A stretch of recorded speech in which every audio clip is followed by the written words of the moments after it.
Thank you, Dr. Atishwar. So my talk is going to be on, using flax to improve precision and outcomes. So all the three speakers who spoke before I did, Dr. Shweta, Dr. Anand, Anand spoke, sorry, Kumaran spoke, and so did Atishwar. It's all fixated upon getting the accuracy. Shweta spent a lot of time telling us how we have to really do our A scans properly, do it on optical biometry if possible, calculate properly, choose the patients to get the best results.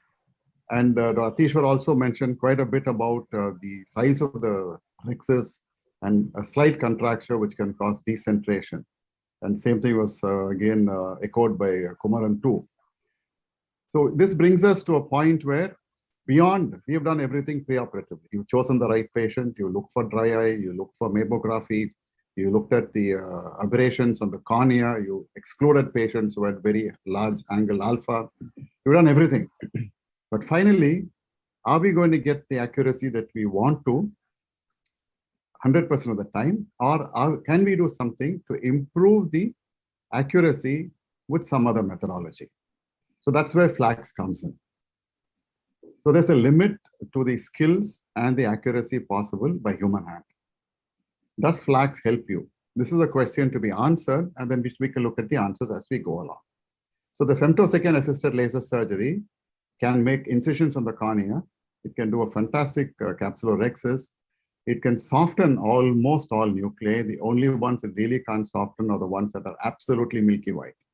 And that's the one that don't need softening, so we don't have an issue. And that's the one of the white cataracts, the leaky cataracts, the ones with the increased intralenticular pressure, where the CCC is most difficult, where this makes child's play out of it. And of course, it can also do excellent LRIs and give you outstanding results.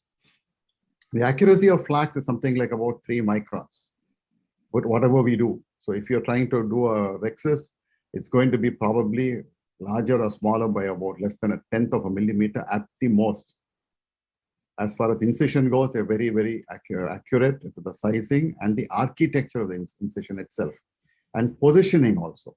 The positioning of the incision or the LRI, it can be done very accurately depending upon what your preoperative workup tells you. So incision can be absolutely precise. You can place it wherever you choose to place it. It will be astigmatically neutral because you can preoperatively design it precisely and you can achieve perfect closure. There again, what prevents perfect closure would be wound stretching. When you do the procedure, if you have a very hard cataract and you really stretch the wound with your phaco tip, the phaco needle, or heated it up because of a very hard cataract, all of these are removed because the lens also softened. So you would get a perfectly positioned, astigmatically neutral, perfect closure incision 10 times out of 10. Not only the incision can be made precisely, the architecture can be designed to be triplanar, uniplanar, biplanar, and the accuracy is outstanding. So you have a design here where you have the side angle cut, the tunnel, and the internal angle inside. All of these can be precisely tailored. So you will get what you have put into the entry into the machine, and the results are going to be very outstanding. The closure is absolutely brilliant. The CCC again can be perfectly sized. It'll be perfectly central. And then even in hypermature cataracts, you would get excellent CCC. The CCC you can choose on the machine to center it on the pupil, or you center it on the limbus, or you go one step further, center it on the scan capsule. Atishwar did go on the fact that wherever you place the lens, it is going to center itself on the limbus. That is because we take the limbus to be an approximate or almost accurate approximation of the capsular bag. Whatever we wish, finally, the lens that you place in the inside the capsular bag is going to center on the capsular bag. So here, the OCT actually scans both the anterior and the posterior capsule, extrapolates the size of the capsular bag and the calculation is done along with the size of the limbus, and it actually now delineates the capsular bag, and you can choose to position the CCC on the center of the capsular bag. So that way, whatever contraction that occurs, that's beyond our control, would be absolutely perfectly centripetal and it will not cause any decentration of the IOL. The overlap that you get on the lens is precise. The anterior capsule, the edge, the cut edge of the anterior capsule, when it comes into contact with the posterior, is the point where you would get fibrosis and PCO. That is completely negated because the rhexis is not only centered, it's centered on the scan capsule. If you choose to, and with a 5.5 millimeter or 6 mm lens, and you've done a 5.25 millimeter capsular rhexis, you'll get a perfect overlap and it remains unchanged over the years that I've followed it up. So that's one of the things, a strong point of Flax is the brilliant CCC that you can get. So as I told you, you can center it on the pupil, on the limbus, or on the scan capsule. Or for some reason you want to decenter it, you're now dealing with a subluxated cataract and you want to decenter it, then you can custom position your capsular rhexis and get brilliant results. So you can, what do you get out of this? Your best CCC, you'll get perfect IOL centration, avoid any kind of IOL tilt, and also it will avoid any kind of a late IOL rotation, particularly important in patients in whom you put on a toric lens. So here you have the a video.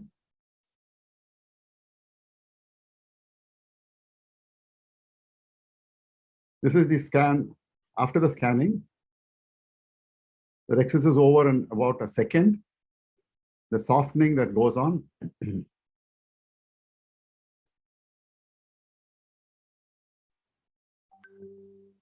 And this patient also has a minimal astigmatism, about 0.75. So the calculation says that you can do a single arcuate cut, and that also is precisely done.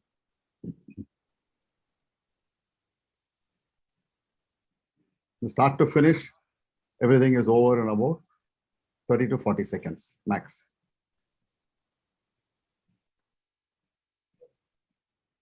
So now we have, this was on a hypermature cataract. These are the cataracts where you are doubtful about putting in a multifocal lens or a trifocal or a toric because you're not too sure, are we going to get a perfectly centered rhexis, the rhexis is going to run out.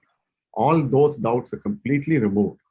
As I told you, if you have a white mature cataract, you will not get softening of the nucleus. In any other type of cataract, even if it is grade 4 or a grade 5 black cataract, the nucleus will get softened. So here the advantage that you've got is that the astigmatism has been handled by the single incision that we made, as well as you've got a perfect rhexis with no difficulty whatsoever. The hard cataract is handled the normal way that you would normally do, and you get into a good surgical outcome with a perfectly round central rhexis.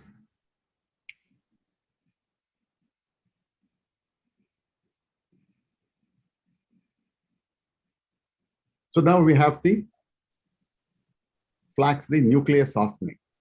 You have multiple ways of planning out the softening of the nucleus. You can simply, for the soft cataract, you can just make quadrants or sextants, or you can do over and above the quadrants and sextants, a honeycomb pattern to actually completely soften the nucleus and make it very easy to do the surgery. Even if the lens is tilted, there is tilt compensation that is possible because you have an OCT that delineates all the internal structures of the eye. So you can have a perfectly positioned softening. You will not have risk that the softening is done in an asymmetric way. The nucleus softening gives you the precision because no wound heating or wound stretching occurs. The whole surgery, whether it's hard cataract or soft cataract, is over at a very short period with minimal energy that you use for the procedure. And of course, endothelial damage is much lesser. It makes even the more difficult hard cataracts easy. You'd find here the really hard cataract. As you break, you find that those bubbles of gas come out from inside. Again, goes to prove that in spite of it being very hard and quite advanced and mature, see the bubbles coming out? The laser penetrated through those brown dark cataract and still could soften it. So you can all see the perfect rhexis that's already present there. The ease at which such a hard cataract, the previous surgery where the cataract wasn't really softened, you could really see that it took a little longer. While here, it's more like just aspiration. The amount of energy used is minuscule. The surgery is over with minimal handling. And keep a watch on the wound. It's absolutely perfect. No stretching, no heating, no distortion. So that is important. A long surgery itself can distort the wound and negate certain advantages that you want to have in a surgery of this kind. So we'll just go faster here.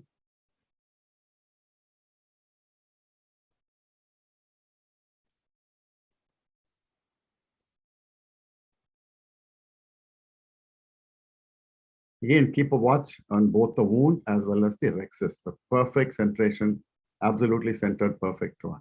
And the lens also centers perfectly with ease.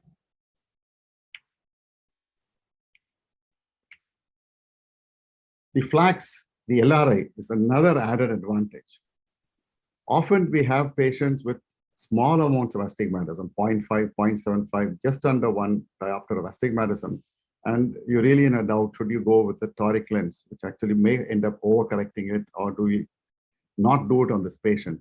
LRAs do come in, they're very useful. Even if you're doing the LRAs by the manual method, they are quite accurate, but the flax takes the LRA accuracy to a completely different level. It's absolutely perfectly positioned after taking all the points from the OCT. The depth is perfect because it's planning the depth based on the OCT of the cornea, and outcomes are very precise. So if you're now dealing with a patient with a 0.5 to 1 diopter of astigmatism, and you're putting in a trifocal lens, you can simply use the LRA and get absolutely good results. Where it's hanging here. Okay, this is again the LRA that's being done. We did see this LRA on the other video already. So the LRA can be done as an anterior penetrating, as you look here. Again, the design depending upon what you need. It can be anterior penetrating. It can be just intrastromal. It doesn't penetrate into the anterior chamber, nor does it penetrate out. It can be an angle which can be at 90 degrees or preset at any other degree that you want. So you can have uncut posterior, uncut anterior, or completely intrastromal, depending upon what kind of an algorithm or a nomogram that you're following. And each one of these does have its own advantages and disadvantages. I personally prefer the anterior penetrating, and I'm very happy with the results.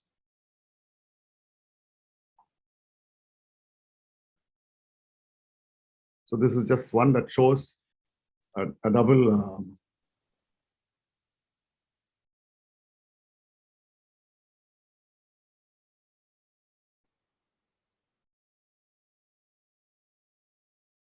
there is the LRI being done.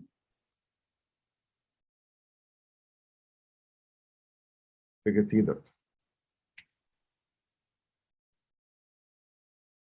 So flax, you get a perfect incision, you get a perfect CCC, you get excellent nuclear softening, and very good astigmatic correction. So all this put together is an added advantage where you're looking for outstanding results and perfect outcomes in difficult situations, as well as when you're using an advanced IOL, which could be something as simple as an EDOF, or it could be a trifocal, or it could be a trifocal toric. So you're looking for perfection. This does give you the advantage. So flax is something that advantages available to you for all cataracts, particularly if you're going to use a high-end IOL, particularly if you're in a situation where it's a difficult surgery. So flax, as I would say, is a complete answer to perfect outcomes. Thank you.